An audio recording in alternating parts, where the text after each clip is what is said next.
Welcome back, y'all. Another episode. Slam Presents No Pump Fakes on the way. It's crazy, y'all. This is our 75th episode. 75th episode. Episode number 75. And for today, we got my man Daniel Gafford on the show. What's going on, man? How you doing? How y'all doing? I'm good. Appreciate you for pulling up on the show. Appreciate you for pulling up the show. So I just want to say off rip, man, we're creating history today. Not just because it's the episode 75, but I think, Daniel, you're like the first person to ever pull up on the show with a do-rag on. So I want to say thank you, man, and shout out. Yes, sir. Yes, sir. He was waiting like, wait, what was it? Keep it authentic. Keep it authentic. Much respect, man. How you doing, though, for real, man? How you doing? I'm good, man. I mean, I can't complain. You know, everyday life is, you know what I'm saying, going great for me. Taking it one step at a time. Like I said, I really can't complain about anything. I'm healthy. I'm playing ball. And I'm doing everything that I love. So, yeah, I'm good. Yeah, respect. Go ahead, Liz. For sure. Living the dream. And obviously, you know, we talk about, you know, playing ball, obviously, and living the dream. One of the questions that I have for you, which is overall, you know, we're in the time of March Madness, right, in the NCAA tournament, and just the overall process, right, from college to pros and just overall early on in your career, right? Because obviously now being in the NBA, people see what it's like now. But what was your overall journey like to kind of get to this point? Are we starting from just like high school on up? Yeah. I want to start from the beginning, yeah. Well, man, when I first started playing ball, it was a bit rough, I would say. I always was tripping over my feet, was the clumsiest guy out there, but I was always the tallest. So everybody wanted me to be on the floor and stuff. So growing up and stuff, I really didn't play as much. You know, I was on and off a couple of AAU teams that was locally and certain things like that, but I really wasn't taking basketball too serious around that time. So I get on up into, I would say, junior high and stuff, and the coach told me to try out for the 8th grade year because I basically went all the way up to my 7th grade year, and I really didn't like take into basketball like that and stuff. I was a band geek. I played 3 variations of the clarinet, and I played the bass drum too. So I was the tallest guy on the school campus and stuff, and I really wasn't doing anything. I was carrying around bass drums. I was carrying around the clarinet, stuff like that. So the end of my 7th grade year, the coach tells me to try out, and I make the team the next year, you know, going up into 8th grade. That was my first time like fully playing, like fully simulated basketball when it came to just looking at getting scouts and stuff to look at me because the end of my 8th grade year, my coach had explained to me fully about like, you know, the game of basketball, what scouts and stuff meant, because I had scouts and stuff looking at me at the end of my 8th grade year. And I asked my coach, what is that? You know, I was not in tune with like the game or anything at all. So he explained to me, everything that I could do to be able to help my family and little things and basically just do what I love and get paid for it. So you know what I'm saying? When he said that, my eyes lit up, you know, I was like, oh, okay, cool. I understand it. So now going into high school and stuff, you know, I took it one day at a time. I finally started taking it serious. And that's something that it was just like my main focus. Basketball was my main focus. And going on up, you know, did the things that I did in high school. I got offers from Arkansas, Mississippi State, LSU, Kansas State. There was a couple other ones too. I can't fully remember. Florida, Vanderbilt. Yeah. So I decided to commit to Arkansas, committed to them, and went up there for 2 years. And, you know, first year in the league, it was a bit of a bumpy road and stuff. It was a learning process. Like everybody is wet behind the ears when it comes to it, you know. So I was taking it one day at a time. I got drafted 2nd round, 38th pick to Chicago. First year was decent. 2nd year, it got to the point where I got halfway through the season and I got traded. So now I'm here in Washington, and here we are. Can you talk about like how the NBA is a business? Like you said, you got drafted with the Chicago Bulls. I'm sure you probably thought you were probably going to be with the Chicago Bulls for at least more than like one season. Yeah. I mean, just understanding the business part is the main thing, because if you can't understand the business part early, it's going to eat you alive. You're going to be put in a position to where you are overthinking basically every minute, every second of your life, because you never know if you're going to stay. You never know if you're going to go. You don't know if the coach is rocking with you. You don't know if he is. So it's just the little things that ties into it if you don't have a complete understanding of just like the business part of it, because the business part of it, it gets real busy during the times, especially around trades. That's one thing for sure. And me coming to Chicago, I was thinking I was going to be there for at least, you know, the rest of my 2nd year, but push came to shove, they sent me to Washington they put me in Washington because Washington needed a piece and they needed a piece. So it basically worked out for both of us at the end of the day. I'm grateful for, the other opportunity that I was given, especially so early in my career, for sure, to just come here and just basically do what I do best. Main thing. And what advice do you have for other players drafted in the second round? Second round picks, man, really just come in and work. It's gonna be a lot of up and downs. There's gonna be a lot of crazy days. It's gonna be a lot of days to where you feel like, it's just not worth it. But you just have to stick with it because everybody wants to succeed and everybody wants to get to the point where they get some type of, results out of the work that they put in for like either the team that they get drafted by or the teams that they get sent to. So really just stick with it. Take it one day at a time. Frustration is going to happen. Adversity is going to be there. You just have to find ways and find outlets to be able to get through that because at the end of the day, one closed door is always opening into another one for sure. Yeah, definitely. What would you say, what area in your game you feel like you've improved the most since college? Me, really in general, is just, I would say communicating a lot more.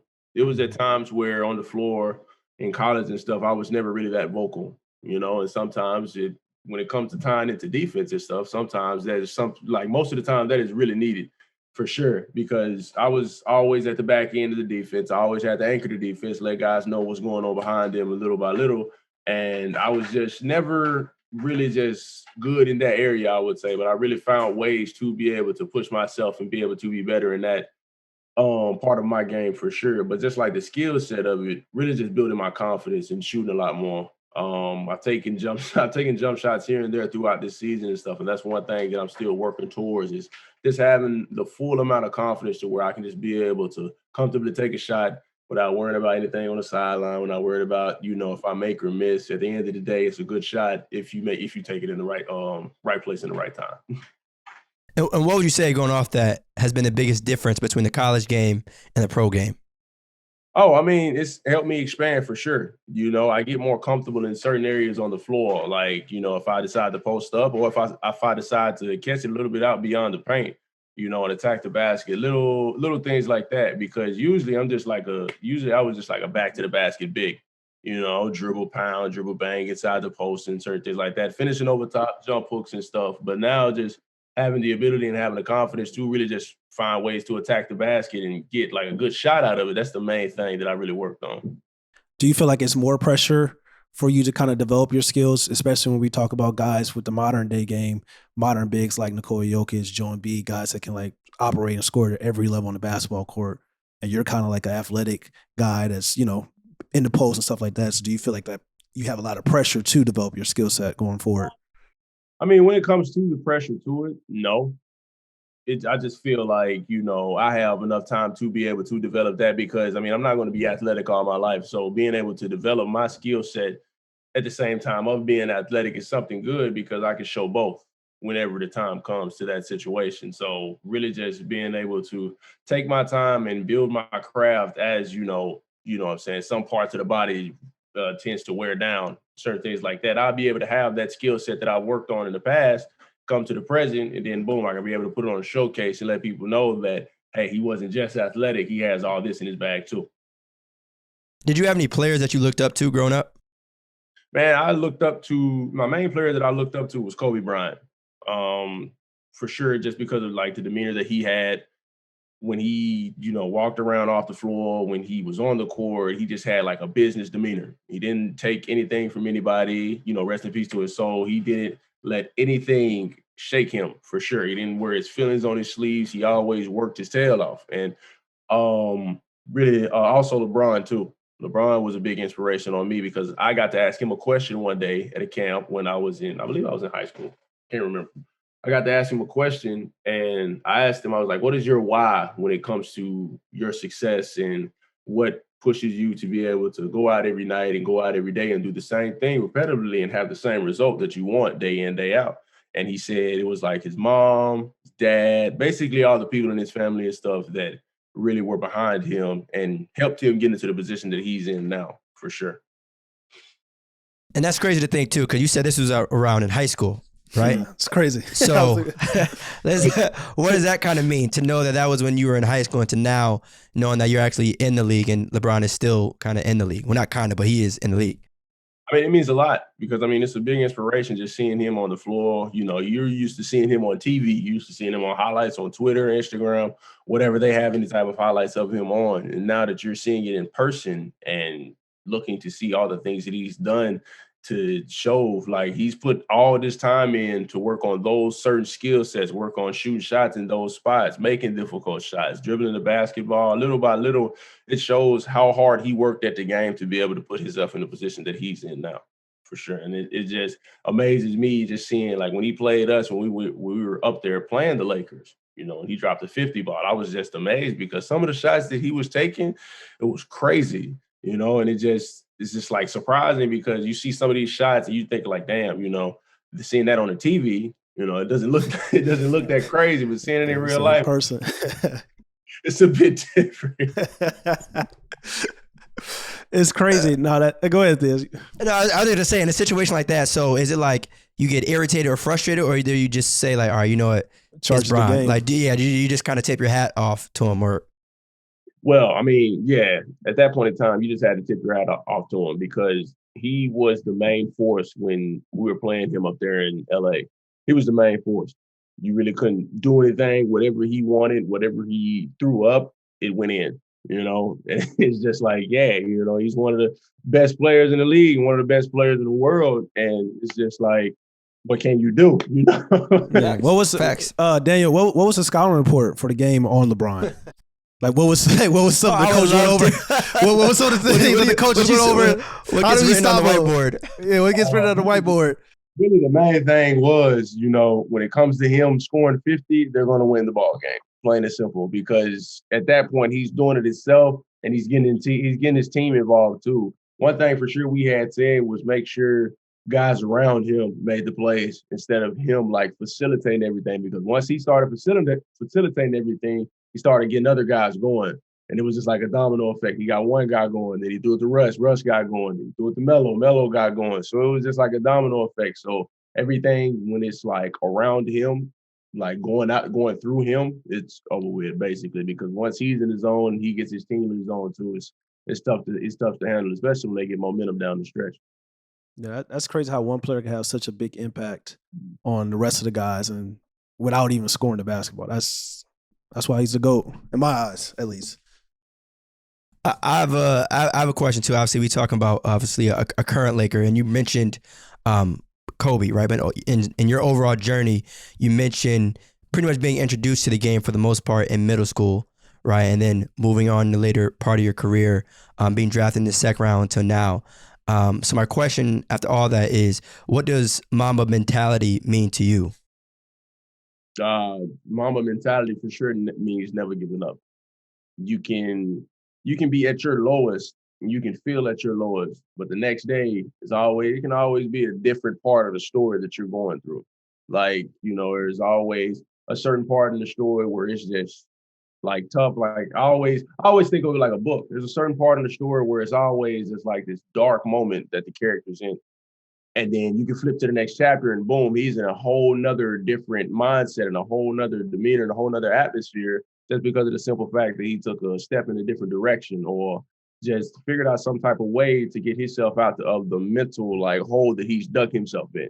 So I just kind of look at it like that. And when it came to just like with my career, when it came to it, it was always times where I got in the car and I'm driving back home like, man, you know, it's something that is out of my control that I want to be better. But at the end of the day, I really can't like really dwell on it because it's in the past. It's something that I can work on and be better at going throughout my career and stuff. And once I finally got like a good grasp of how that thought process was and kind of like built off of that, it helped me a lot coming like into Washington when I got traded because came here by myself. I literally had to like when I got traded, when I got traded, the morning that I got traded, I was walking my dogs and I had my phone on silent. So I was walking my dogs and I was walking them back to the house in Chicago. And I look at my phone, I got a text message from my agent. I got a text message from the team. Well, yeah, the GMs and stuff, they called me, said that we were going another direction and all that. My agent said I was going to Washington.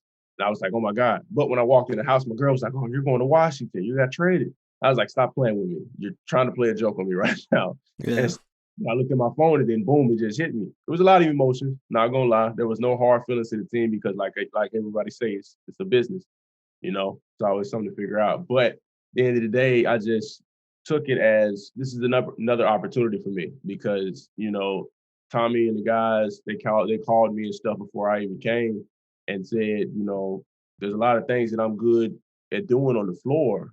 I just have to be able to be the best I can be in those areas. And I was like, okay, I understand. And I had to fly out the same day I got traded, get there, play the first game, and I'm there by myself. So I'm having to take like a whole different step in life and on the floor too, because of just a simple fact I'm there by myself. So I was doing a lot of stuff by myself. It helped me gain a lot of responsibilities that I usually didn't do when I was in Chicago and stuff. It helped me like really just readjust myself and come back to myself and just reset. That was the main thing that I took out of it.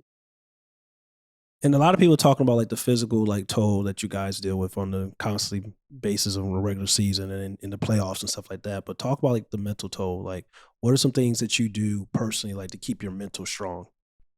Main thing that I do is I'm real into video games, old, new, pretty much whatever I can get my hands on and I can just play and just really just go into a state of mind to where I'm just calm. That really helps me out a lot. It puts me into the position to where, like, if I have aggression, I can take it out on something on the game. If I have happiness, I can do something on the game to make that even a lot better. So that's one thing for sure. I listen to music a lot. I'm really into it. Like I said, I was in the band, so I have a real big heart for music. I haven't been in it lately, but I do listen to a lot of different varieties of music that helps me out a lot. I listen to like a lot of motivational rap. I listen to J. Cole a lot. I just listen to certain things that, help me think clearly instead of putting me in a position to where I'm just sitting down overthinking and putting a lot of stress on myself when it comes to that. So those are the main two things. I'm trying to figure out other hobbies day in, day out. I'm really like trying to get into, the meditation part of it. So I'm still learning on ways to figure out ways to, work on that mental part. But those are the main two things that I do. Yeah, and so I gotta ask, you bring up music, right? Who's your top 3 artists? Top 3 artists for me, J. Cole for sure is my number one. That's my favorite rapper in general. Drake, and I can't really pinpoint the third one right now. It's a lot. It's a lot of them that I can think of. Oh no! We're not letting you get off that easy. Yeah, there's no pump fakes. You gotta pick a third. Can't pump fake. Man. You can push it to 5 if you wanna, If 3 okay. not leave anyone out. So here's my 3. We can go J. Cole, Drake, and for sure Lil Baby. Lil Baby. I'm surprised. I'm surprised. No Kendrick, because you talk about motivational type of lyrics and stuff like that with J. Cole, but like Kendrick. Since Kendrick has brought out anything, so he, yeah, he's retired basically. We need some new. We need some new. Yeah, sure. I'm bringing him back into my top, so my top 3. But right now, he gotta be back there until he bring out something else. It's been so long. So, that's fair. That's fair enough. What have you done for me lately? Kind of vibe. I get it. But so yeah, you also mentioned video games as well. So I gotta ask, in all honesty, do you ever like learn from playing 2K? Like, are there certain things that like, I don't know if 2K is one of the games that you play, but like, is there certain things that you kind of pick up on the lowest of keys? Like, obviously you play it for fun. It's a hobby to lower your stress and all that. But are there certain things that you might either pick up on? I don't know. I really haven't, like you said, that's the main reason I play 2K, because 2K has changed from when I was in like high school and stuff. It has changed a lot. So I really somewhat don't play it as much, but I still do. But I really wouldn't say that I learned anything from it.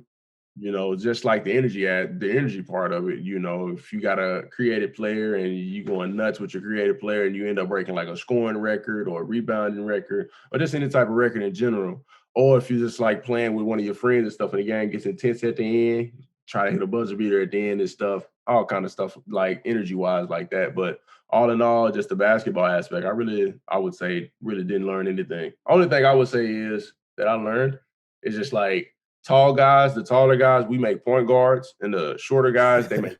That's the main thing. That's fair. That's fair. That's fair. Daniel, talk to us about like the importance of accepting your role in the NBA. Like you're a guy right now, you're averaging about 20 minutes per game, 9 points per game, shoot about 70% for the field, 6 rebounds, 1.5 blocks per game. I feel like, if you got more minutes, you can produce more. But like we know, like in the NBA, it's all about kind of like doing what's best for the team. And talk about like the importance of that. Oh yeah, knowing your role is one of the best things you can really just have like in your mental for sure.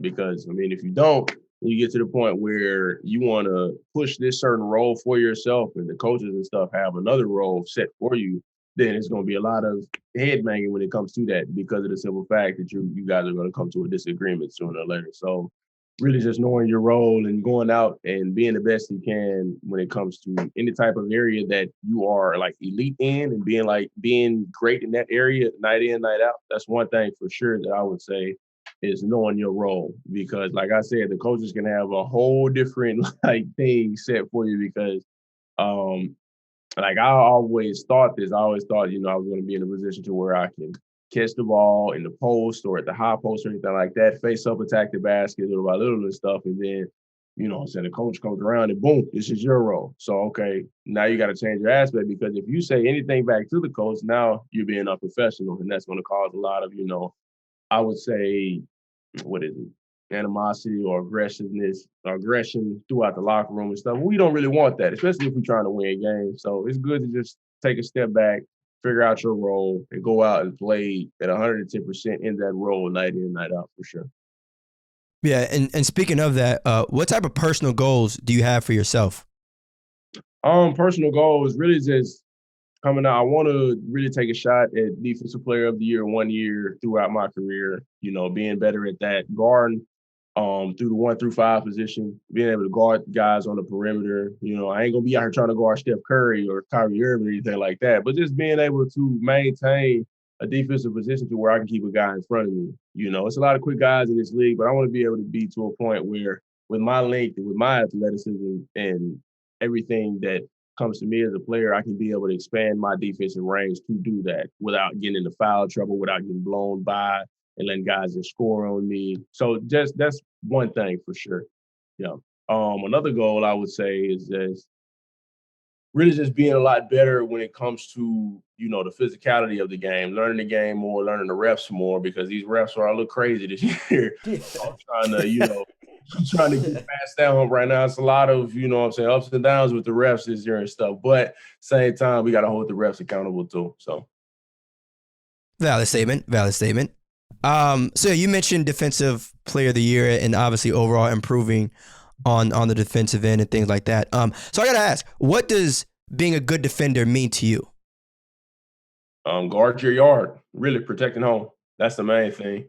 Me being a shot blocker and stuff, protecting home is what I always say, just trying to really just adjust any type of shot that comes to the basket or blocking the type of shot that comes to the basket. And really just guard your yard is, like I said, guarding from 1 through 5. Like if I have to switch on a guard, being able to keep a guard in front of me and maintain if they're going to drive, or being able to force them to take a shot over a contested hand. So little things like that is something that is good defense to me, great defense to me, because you got guys in the league that are doing that today, like Draymond Green, Patrick Beverly. He's a guard, but Draymond Green, guys at his size, Bam Adebayo, he's shown like time and time again that he can guard 1 through 5. So I want to be in the conversation to be able to do little things like that. But at the end of the day, I'm still working towards that for sure. You definitely guarding your yard. 1.5 blocks per game. That's very impressive. Well, you mentioned Draymond Green. You mentioned Patrick Beverly. I want to know, like, who are some of the guys that you feel like are the best at guarding 1 through 5? I know you mentioned Draymond Green, but who are some of the other guys in the league that really get after when we talk about the defensive side of the ball with guarding 1 through 5? I don't think it's a lot. I think Draymond is one. And I think Ben's probably another one. Yeah, he mentioned Bam, Yeah, Bam for sure, because he's shown like time and time again that like he can be able to guard 1 through 5, and that's something that I take a look at when it comes to his game, because like I said, I want to expand myself to be able to go out and do the same thing. So we got like Draymond, Bam, There's a couple of other guys that come to mind. The list isn't that long, I'll say. It is true. That's what I said. It's not. I don't feel like it's that long. List. Mm-hmm. Wait, were you talking all time, Ahmad, or like? No, I was talking. Like I was talking about currently in the NBA, but we can go all time too if you want. But I was talking about currently because I was thinking like Draymond Green, Bam. I think the best defender in the league hasn't played all year. Ben Simmons, I think he's a guy that does that exceptionally well 1 through 5 on the basketball court. But other than those three guys, it's really hard for me to find anybody else. So that's why I asked Daniel if he had it, because he's in the league, so he sees this shit up close and personal. What about Matisse Thybulle from Philly? Through 5 though? Yeah, through 5. It is a good. Through 5 is that's tough. We talking bigs too.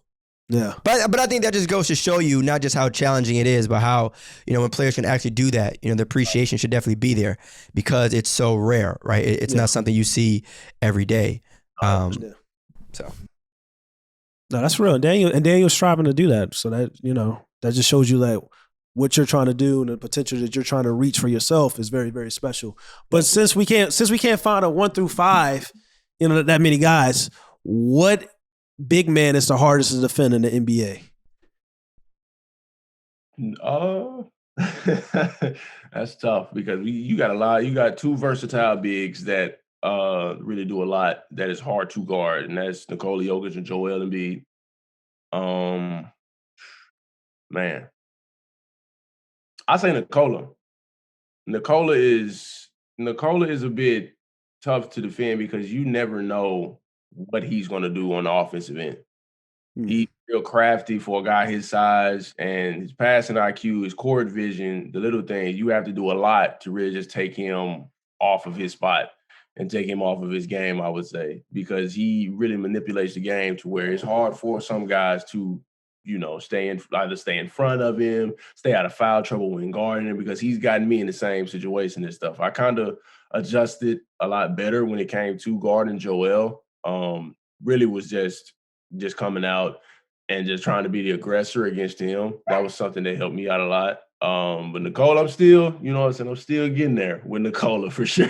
Yeah, he's serious. He's tough. He's tough. The thing is about Jokic too is that it's not even like the athleticism is like at like an all-time high, right? Like he's not catching like posters and things like that. He's just obviously very talented and skilled, but that's something to kind of consider as well. Like a lot of the top guys in the league have just a scary amount of athleticism. But you talking about an MVP who, may not be the fastest. Yeah. Footwork is crazy. Footwork is crazy. Like he's crazy. He knows and loves the game, and he manipulates it to where it's like really at his advantage, and he takes advantage of it every time. I gotta ask you, DG. What is it like playing? Because I'm from St. Louis, so I gotta ask about my boy. What is it like playing next to Bradley Beal? I feel like Bradley Beal is the most complete shooting guard in the league. I feel like he doesn't get the credit he deserves, but like I know he's been out this year with an injury. But what is it like playing with Bradley Beal? I mean, it's great because Brad is our main scorer, plain and simple. So coming in, night out, we always have to find ways to get him open.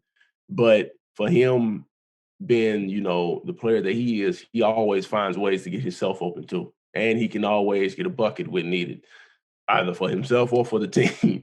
And then, like, time and time again, he'll bring out a defensive side of him to where, he's locking somebody down. He has that mindset for sure. So just playing beside him it's good because, you want to be in a position to where you can help be another target to where you can take a lot of stuff off him, because if you get rolling, then it'll help him also get rolling too, because now they got to worry about 2 of you instead of 1. So that's the main thing. So having him and, like, say for instance, like Kyle Kuzma on the floor at the same time is good, because now they got to worry about a 2-headed monster for sure, because they're both great at scoring. Brad is going to do any and everything, and he's still going to get a bucket. He can dribble a whole clock out for 24 seconds, and he's going to get a bucket at the end 9 times out of 10. And then after he gets a bucket, he's going to ask you what your ones look like. Facts. What does it kind of mean though to have a leader like that and Brad be on the team? No, it's good. It's good for us because it shows that when you got a guy that comes on the floor night in, night out, and he's either getting doubled or boxing ones or anything like that, just like Steph or any other dynamic guard throughout this league that are really coming out and scoring the ball at a high capacity like those guys do.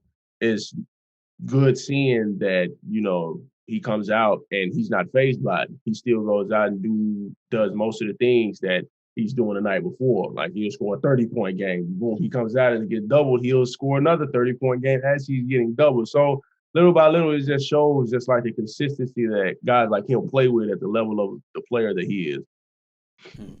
So you mentioned boxing one. And Ahmad may know a question I'm getting ready to ask. Yeah, I do. But I gotta ask. So talking about boxing one, Daniel, how do you feel about zone defense? And if you could, I'll make it easier for you. Just fill in the blank here, okay? Zone defense is blank. Zone defense is blank.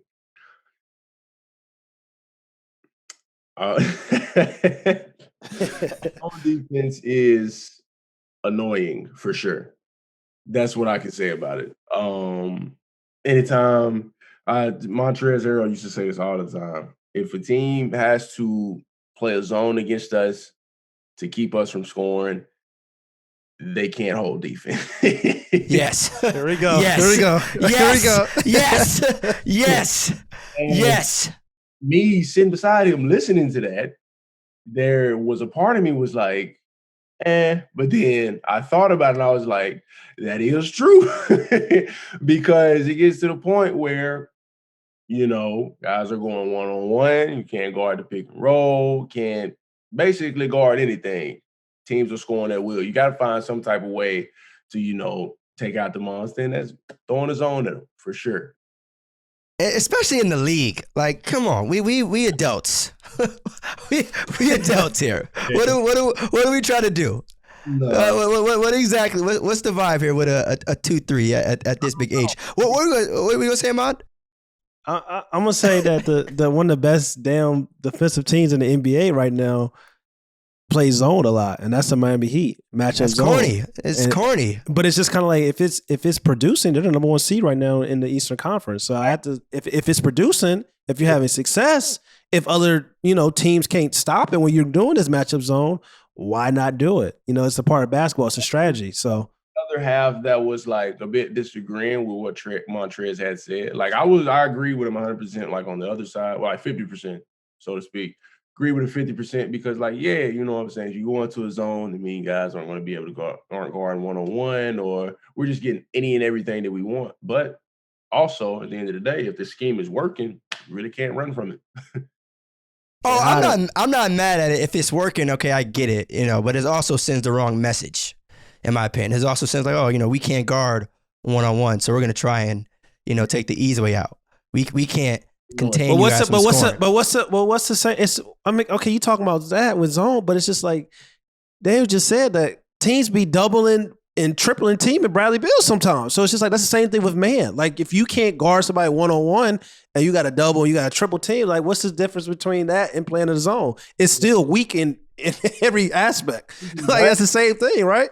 Yeah, not even Brad. You can just look at the fact that, like, when Steph was, playing, I hate that he's out for the rest of the season also, but when he was playing and stuff, I think it was like mainly at the beginning of the season when he was going crazy. He was like crazy, a real hot start, and they just started doubling him and stuff. And I think it was Famous. What's his name? Jesus. Famous Low.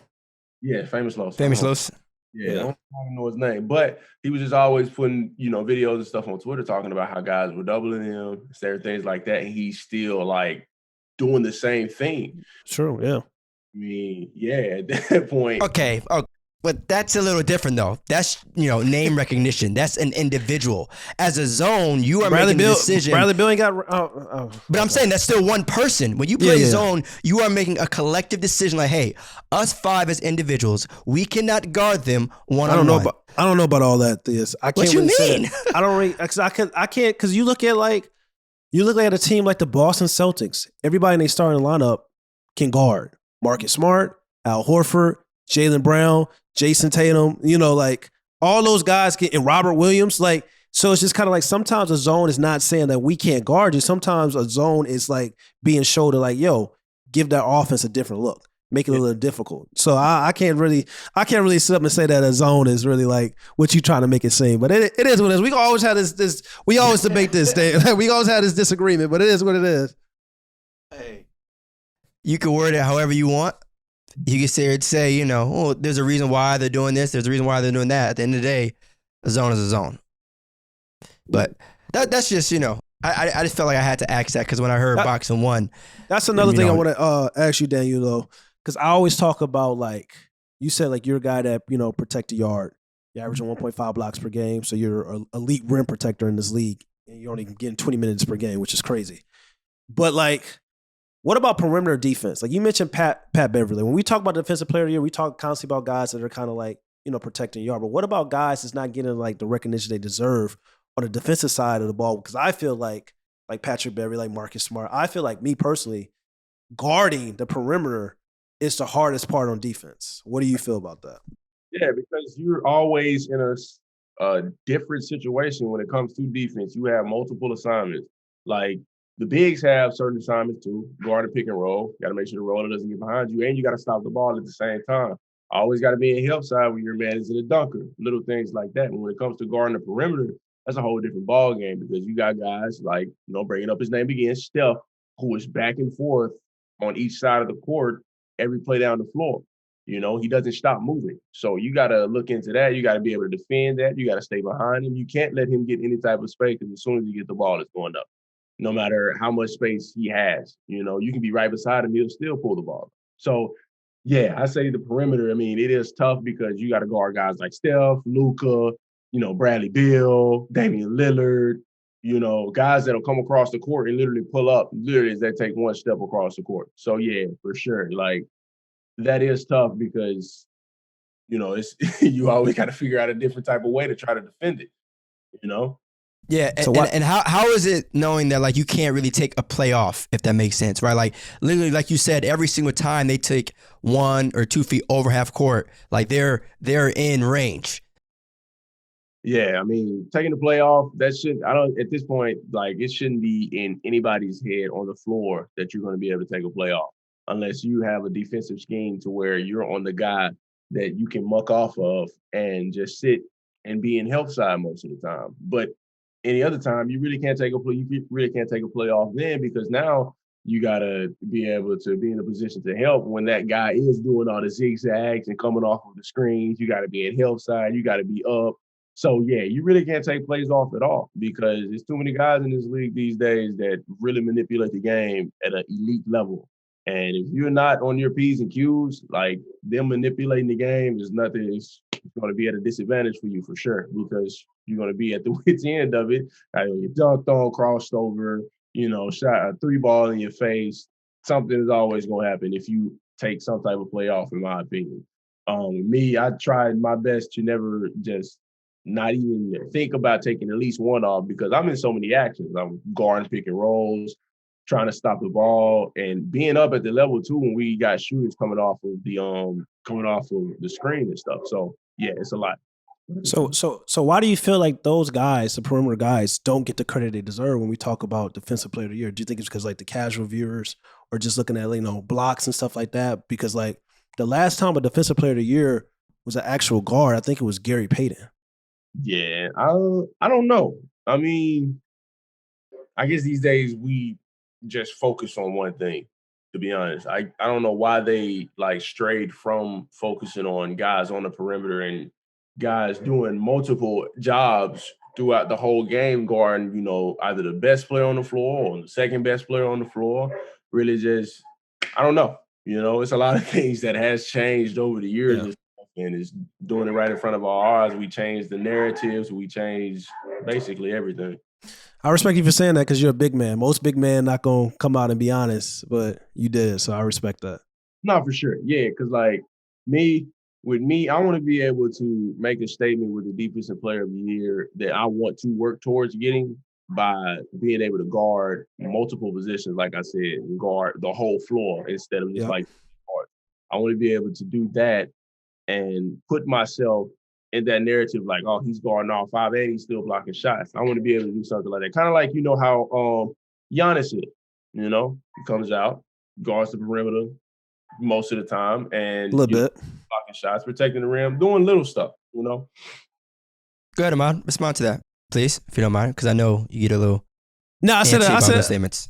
No, I said a little bit. I mean, I don't look at Giannis as I look at Giannis as a guy that's great on the help side, great at blocking shots, great at rim protecting, but I don't look at Giannis like this, like he really guards the perimeter like some people, like to say. But I mean, I respect it. Because I could make an argument that Kevin Durant's a better perimeter defender than Giannis. If you really want to break things down, but like, of course, with basketball analytics and defensive analytics and stuff like that, it's going to give credit to like what's going on the court when Giannis is on the court and off the court. So which leads to like voters voting for Giannis as a defensive player of the year. But we talk about like Daniel was talking about like Bam, Draymond Green, Ben Simmons. Those are real guys I see like, that can actually really like guard the perimeter for more than like a quick 5 seconds. Mm-hmm. No, I understand. I agree with you completely with that too. Yeah, I mean, like I said, when it just comes to just like the way that we've changed stuff so much, they take what some guys do a little of, and like it's like every so other game that they do it, and they just put it all together. It's just like boom, you know what I'm saying? We just have this in this one category. He does this, so we're gonna say he's a defensive player of the year candidate. That's something that I say that has really changed because we don't look at everything that goes on. We just look at the certain parts of the defense that happens with this certain player, and then boom, we put him into this category, put him into this narrative, defensive player of the year candidate. So yeah. Yeah, and I think we all know that the game is evolving, and it has been for a while. But even during your time since you first entered the league, Daniel, do you feel like it's changed even since then? With the defensive player of the year candidate talk? Well, no, just in general. Like when you first got in as a rookie compared to now, you got a couple of years under your belt. Do you feel like things have changed? Besides COVID, I would say the only thing that I would say has changed really is just how these refs are. Yeah, let's talk about it. Yeah. I don't know what, you know what I'm saying, these refs got in their cologne or anything like that. It's just, we come into the gym and our egos take over. You got some of the best players in the league that complain about the refs, and you look the refs in the face and it's just like, oh, I'm totally a whole different person than you. You can't touch me. I see through you. All of that. It's some out here that understand that, what we go through. It's a lot out there on the floor. Some guys call fouls, some guys don't. I told one of the refs, I think his name is Evan, I believe, told him, I come up to you and I talk about a certain play. I think it was I contested LeBron and he said I smacked him on his wrist. And I think a couple of plays later, I got subbed out. KP, he shot a fader and he got hit on his hand as he shot it. So I was like, I asked the ref, I was like, so I go for a block for LeBron and you say I hit him on his wrist. So why didn't we get the same call down here when KP got hit on his hand? And he was like, oh, hand's part of the ball. And I was like, I hit LeBron's wrist. You know what I'm saying? That's part of his hand, which is part of the ball. So what's up? Dale, come on now. Telling the ref, so what's up? It's crazy. No. Like I really just like asked him. I was trying to get like a simple understanding. Like, are we, you know what I'm saying? Like, let me know if I don't know what I'm talking about. And I'll take my L and I'll walk off. I'll let him know I understand. And he came to me after halftime. He was like, you know what? You're right. I was wrong. I missed the call, and I should have did better. I was like, it's all right. It's all good. Look, I always tell him I'm not trying to make your job more harder than what it is. Not trying to do that at all. I just want, either you can help me get an understanding of ways I can be able to be better on defense, or you can just be an asshole and just tell me to get out your face, plain and simple, and not understand. So that's very professional. I respect it. I respect it too. But unfortunately, in that example, your situation, you filed. I don't know if this is what you were going to say, Ahmad, but you filed LeBron, so you know how. Yeah, that's what I was going to say. You can't. Superstar calls gets a little bit different. You can't. LeBron, really, Porzingis, so it's going to be a little bit different. You can't really, I want to ask too, how is the Wizards community and Wizards faithful and DC family overall been? Just the overall, just new district, I'll say. Oh, well, ever since I got here, they've been great. They've welcomed everybody that can't come here new with warm hands, open arms and everything, and just basically made it feel like home for everybody that's, like I said, has gotten traded here or got traded away from here. You know, they let guys know that they're gonna miss them. Certainly like that. The community is great. You know, it's a couple of them in there, you know, that aren't, but all in all, I love the community a lot. I love the fans. I love basically everything that goes on around the organization because they keep everything professional and they do everything for like the people when it comes to just doing anything for the cities or the fans or just making people feel, you know, at home when they come into the Capital One Arena also too. Respect. I respect that. The Wizards are 30-41 right now. You guys are battling for a play-in situation. What are some things you guys need to do going forward in this last like home stretch, literally last home stretch, to make sure that you guys at least make it into the play-in? We just have to get to the point where we can contain leads. That's the main thing because I'm pretty sure everybody seen the game last night, and we can use the LA Clippers game, for example, too. You know, we had Houston up last night big, and we ended up losing that game last night. And we had the Clippers up, 36? And ended up losing on a buzzer beater and a free throw. You know, a foul, a made foul. It was a three-pointer and a free throw. We were up 36. So just looking at that, just think like if we hold out these leads and stuff, those are the 2 wins that we have under our belt that can help us get to this play-in push. But like I said, we really just have to get to the point, and this is not just even just like saying holding like a certain person accountable. We have to hold each other accountable as a team to where we can just come out, lock in, and get stops down the stretch when we need them. Or even like if say like, we blow a lead. You have to understand the fact that we have to find some type of way to stop the momentum to keep that lead from going away even further. For Yeah. sure. So those are some of the things I say, just really just holding our ground and just trying to figure out ways to finish out games while we're leading, especially late game situation. We have to work on the execution part. We have to work on the communication part on the defensive end too. Yeah, and obviously, regular season, there's 82 games, of course. But how big are those games as individuals, right? Because obviously some people might say, all right, it's just one game. But that one game could play a huge factor come, playoff time or when you're trying to get a spot in the playing tournament. So how important is it to really treat every game just as important as the next? It's really important because you never know what's going to happen in the end game for sure. Some of the games that you lose should be some of the games that you win to help you in the end game. And some of the games that you win sometimes may not mean anything at the end because if you're losing in the like say you're winning in the beginning and you get to a point where you're in a spot where you're gonna go up and down when it comes to like your season and just like how your overall just like win-loss thing is. If you lose games and that team that you're above or under or anything like that, they start losing too, and you're gonna be tied for certain spots. So you really just have to think about things like that when you're going into certain games because you have to come out on top for the most part because it can put you in a position to where you can be in a play-in tournament, to where you can also play for more in the off season or like before the off season, or you can be in the playoffs to where you solidified your spot to where you ain't even got to worry until the playoffs actually come. Yeah. And I would say too, just one of my final questions about it, unless you have one too, is if you could, Daniel, name 3 teammates, all right, that you've learned the most from that aren't on the current Wizards roster. So it could be over the course of your entire career, right? Even back to middle school if you want. All right, middle school, high school, college, and even professional career in the NBA. Name 3 teammates that you feel like you've learned the most from. Okay. First is going to be high school teammate. His name is Czar Perry. I believe he just signed to be able to go overseas, if I'm not mistaken. I can't fully remember, but learned from him was just really just staying with the grind. He was always the guy that came before school in high school, worked out at 6 o'clock in the morning, took a shower, went to school, and was ready for practice at the end of the day also. So learning from him was just grind doesn't stop no matter what day of the week it is. You always have to come in. You always have to put your time in. And that's something that I'm still learning today for sure. And Darius Hall, he plays at UCA now. He was my teammate my freshman year in Arkansas.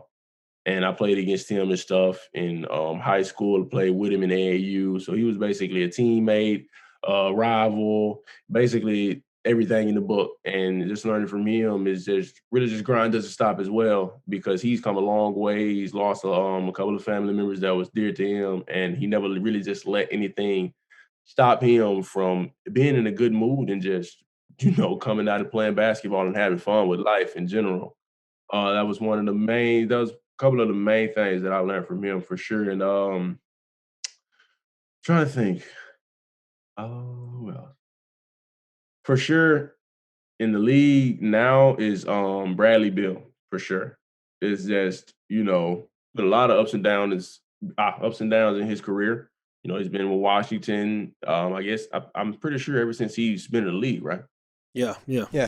He's been with Washington all of his years in the league, and it's a lot of adversity. It's a lot of, things that he had to get through and stuff. And he had said, when did he say this? I think it was last year after we had lost the last game in the playoffs against the Sixers. He was just like, it's rough being in the league this long and going through the ups and downs. And then he said that he was in a position of the playoffs and stuff. He said it was the best feeling ever because of just like all the adversity that he was going through.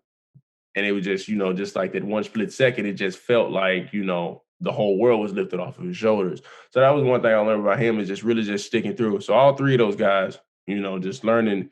My main thing with it really was just sticking with the main plan and not really just giving in to, I'm going to give up and I'm going to stop working. I'm not going to really just build off of, the success that I want.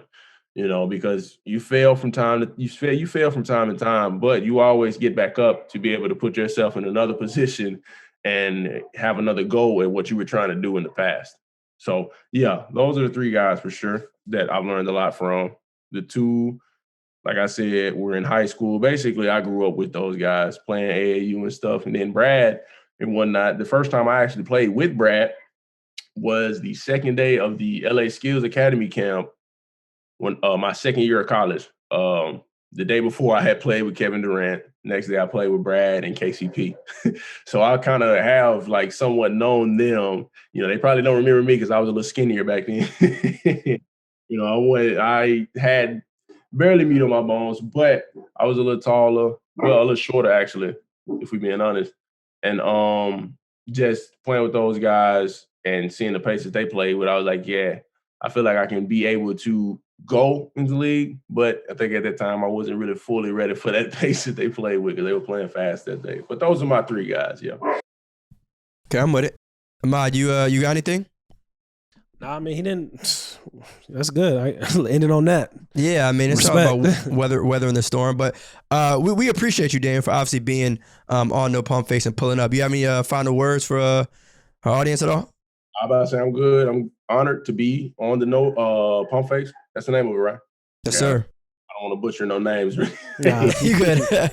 I'm grateful you guys, reached out, wanted me to be on here, had fun talking. I'm hopeful I didn't talk too much. No, you good. We had a decent, I think it was a pretty good conversation. Again, like I said, you made history. So we appreciate you pulling up on the show. And just like that, y'all, with the Dewey on, I ain't mad at it. And so, yeah, just a little housekeeping items for everyone out there.